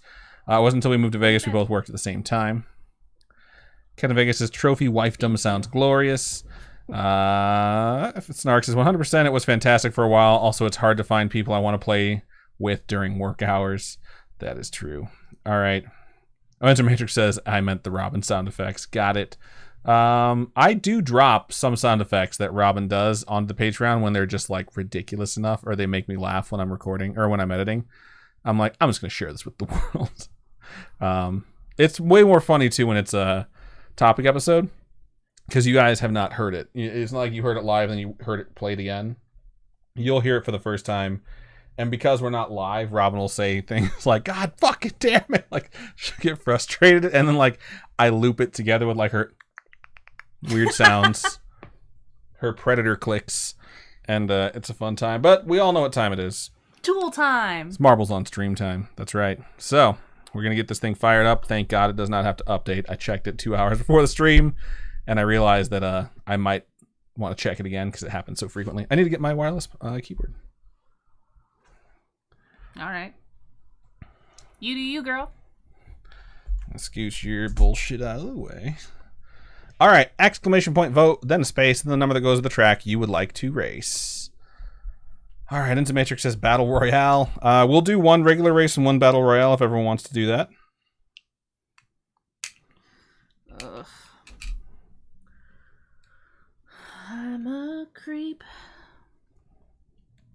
I'm a weirdo. That scared me. It's the AC. What the hell am I doing here? Do you belong here? I don't belong here. Yui. You don't belong here, Yui. Calm down. That's mean. Go to your bed. Yui, get out of there. Your tail is destroying every cord. No. I just hear like all the cords behind my PC getting like whacked with this giant German Shepherd corgi tail. All right, we got some votes pouring in. Red Keto didn't put a vote in front of their number 69. Also, there is not 69 tracks, 69. So that one's probably not going to work. Rex Ace over there in YouTube says, hello. What up, Rex Ace? Thank you for joining us. Right now, Shattered Dreams, the track named after my life, is in the lead right now. It's a joke. Jeez Louise, don't get upset. Rude. Snark says, my dogs are all just sleeping. You'd think it's about to rain. Good. Sit there. Relax, doggo. All right. Marquito says, LOL, I wasn't sure how many. I just hoped. I understand. Laboratory has 2 votes, but it looks like number 30, Shattered Dreams, has 4. We'll let it scroll by one more time, and if it's still in the lead, we will go with it. So good stuff. So, yeah, I guess let's just do one regular race and one battle royale. Cool. Sound good? Everyone's good with that? All of a sudden my stream won't load, but that's okay, because as long as the upload's still going, doesn't matter if my phone's working. I have a doctor's appointment 11:55 a.m. on Friday. They texted me on Wednesday night to remind me, which is weird. Aw, Rex Ace over on YouTube says, bro, I love you guys. I listen to you at work all the time. Aw, thank you, Rex Ace. Yeah, thank you for listening to us. I'm glad we can keep you company. Also, shout out to Talarox, who just subscribed with Prime Gaming for the first month. Thank you very much. We appreciate that. It's pretty awesome. Snark yelled out, twats. Everyone loves twats. Glitch says, your dreams are the best. Adam, cut your shit. Yeah, I'm closer to my dreams now than I've been in a long time, so that's a good feeling. We talked about that at dinner last night, too. So it's just like, things are good. We work a lot. We're always exhausted, but things are okay. And they feel like they're getting better. So Captain Vega said, oh, yes, twats. We think Captain Fake Eye is going to have a segment on twats called Who's Hot on Twat. It's gonna be so good. Because Lan is just so very hot. So I'm just saying, everyone is sleeping on Tom Maryland. Tom Maryland is going to be pretty fucking sexy. Rexay says, are you guys on Twitch? We are on Twitch. Twitch.tv/Scaryish Podcast. Yep. Scaryish Podcast is the name. Podcasting is the game. Wow. Snarks is also throwing this in for fun. Hashtag Aquafina. I love Aquafina. I think she's awesome. Too. I think she's hilarious. She's also hot. So I just want to toss it out there. Aquafina, hit me up. If Robin can say hit me up to like 60 different fucking male celebrities, I can say it's Aquafina. I feel like Aquafina would be the type of person who's sitting there like, this fucking turd. Who the fuck does he think So you think I need his validation? I know she doesn't. You know why? Because she's awesome. All right. She's a strong, independent fucking woman. Shattered dreams will raise just like my dreams of me and Aquafina. Record time is 1:59 seconds.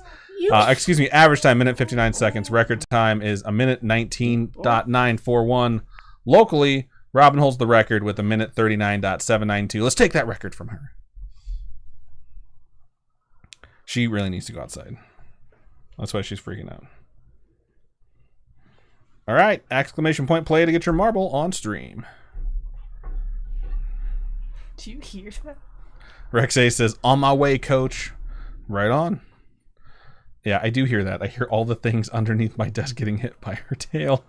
Ken Vegas says, I'm just going to be super horned up on their podcast all the time for all the hotties on this show. Snark says, I finally saw the trailer. I'm excited to watch. The newest trailer that came out today is really good, and it's the first time I've been like actually excited to watch it. They're gonna be hottie twatties. Wow. All right, I'm gonna start it with a 45-second countdown. So if you haven't already typed in exclamation point play, please type it in. That goes for you too, Robin. I already did. It also goes for myself. Why is everything sending twice? Is that happening to anyone else's chat, or just my stupid phone's chat?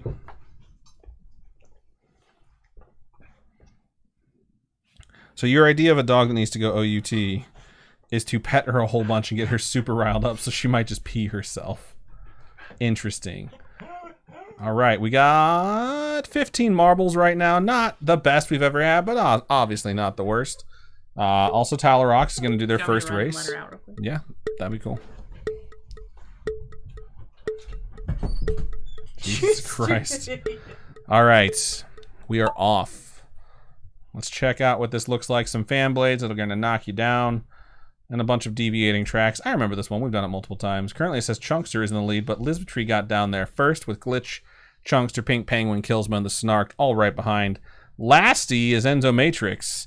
But as we all know, like, person in last place can still come in first. Lisbetry says I still haven't watched any of the trailers yet.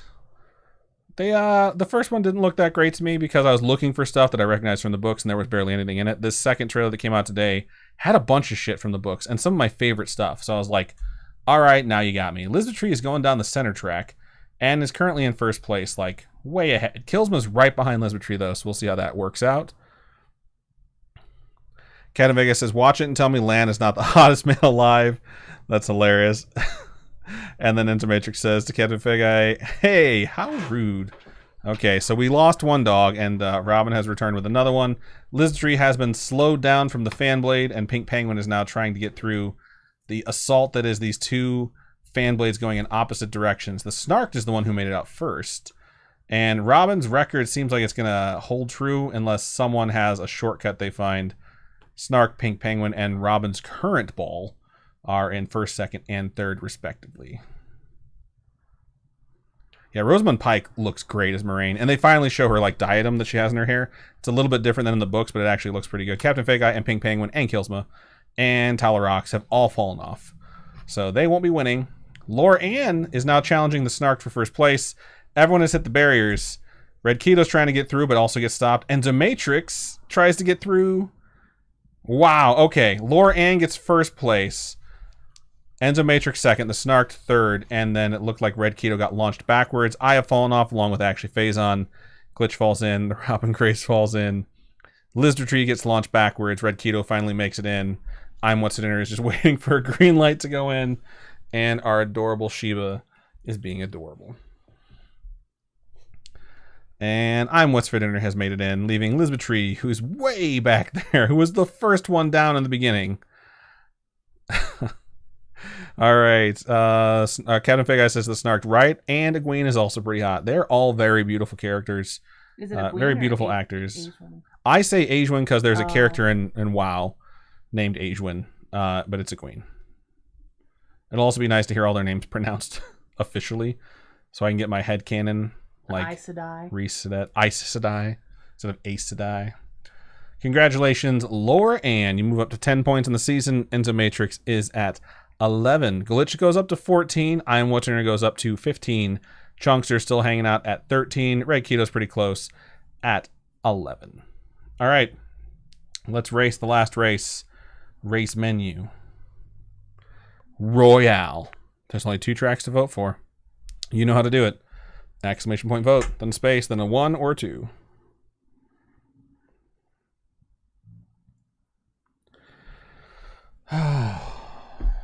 Just being so cute right now. You're being a good dog. The older she's gotten, the much better of a dog she is. Not that you were ever a bad dog. No, you were I don't know. I'm gonna say reckless. That's not accurate. She was so high energy, like all the fucking time. Now she's high energy, but she also knows how to chill out. What's Twitch name? Twitch.tv/Scaryish Podcast. So it's Scaryish Podcast, at Scaryish Podcast. No, it's not. There's no at in Twitch. It's twitch.tv/Scaryish Podcast. You type in the search bar and just put in Scaryish Podcast. Or you can go and type in twitch.tv/Scaryish Podcast. You can't do that from your phone if it's an app. I mean, if you're on, how the fuck do you know they're on their phone? I don't know, but I'm just like, here's a scenario where you're wrong. How do you know they're on their computer? I'm telling them what our address is. I'm sorry. After the slash is what our channel is named, Scaryish Podcast. There's no at on Twitch. All right. Clearly, Royale Pyramid's what we're going to go with. We're going to jump in there. We'll leave the logging in section for a little bit. That way we can see if we can get Rex Ace over here. All right. So we'll hang off on that. Exclamation point play to get into the race. Type it in for me. I got a dog.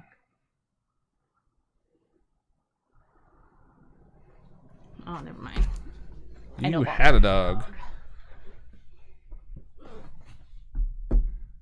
Why is your tail going crazy right now? Do you want more pets?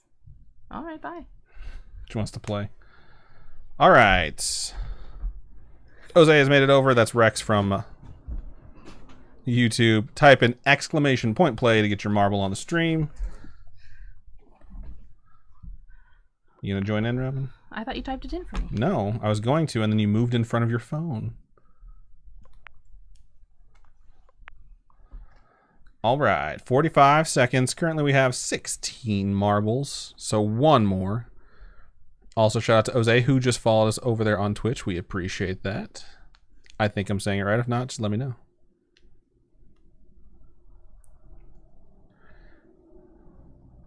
Anyone who has not already done so and wishes to participate needs to type in exclamation point play in chat. The chat will register that as I want to play and give you a marble.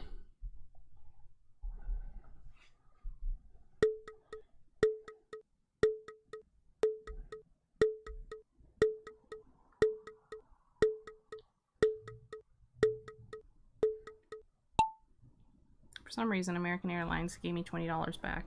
It's nice of them. I don't understand. All right, hopefully I'll be targeting Robin Grace. Rude. I put in the command. We're all really fucking spread out. I am targeting you, though. It's nice to see. Wow. It's like Enzo Matrix has already taken some damage. Chunkster has decided to target me. Captain Fake is also targeting Robin. Enzo Matrix is also targeting Robin. Why? Because they usually target me. Look at my ball. There's like no life left. Just like me. I don't even see your ball. It's right there. In the pile of balls. We're all in like a straight line. That right there. That Fake long guy's bar taking of some gray. damage. That's Oh, wow. me. You have been just abused. Yep. I'm going in for the kill. Pink Penguin has killed I'm What's for Dinner. Thinning the herd. This is last man standing. Captain Fake Eye has defeated the Snarks. Wow, I'm being targeted by Glitch and Chunkster now. This is fucked up. Red Keto has eliminated Cursed Wolf. Robin's still hanging in there with a sliver of health.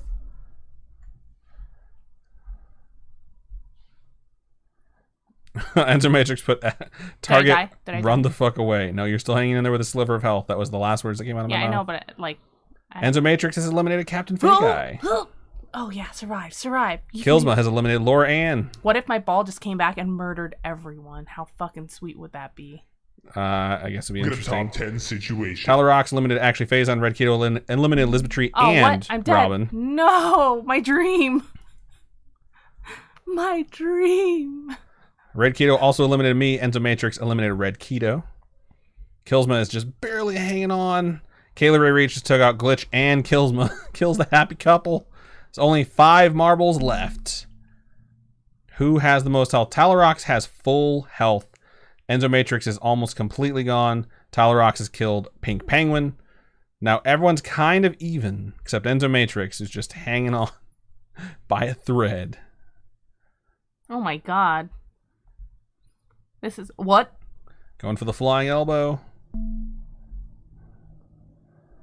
Chase cam. It's just like Fast and the Furious. Oh jeez. Kayla Ray Reed's going up top and misses.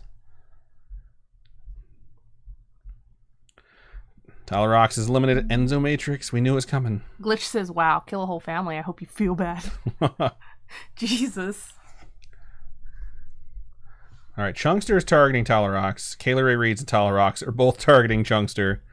And her life is very low. Oh, wow. Kayla Ray Reed's took a shot at Chunkster and hit Tyler Rocks. Now it's a 1v1. Come at me, bro.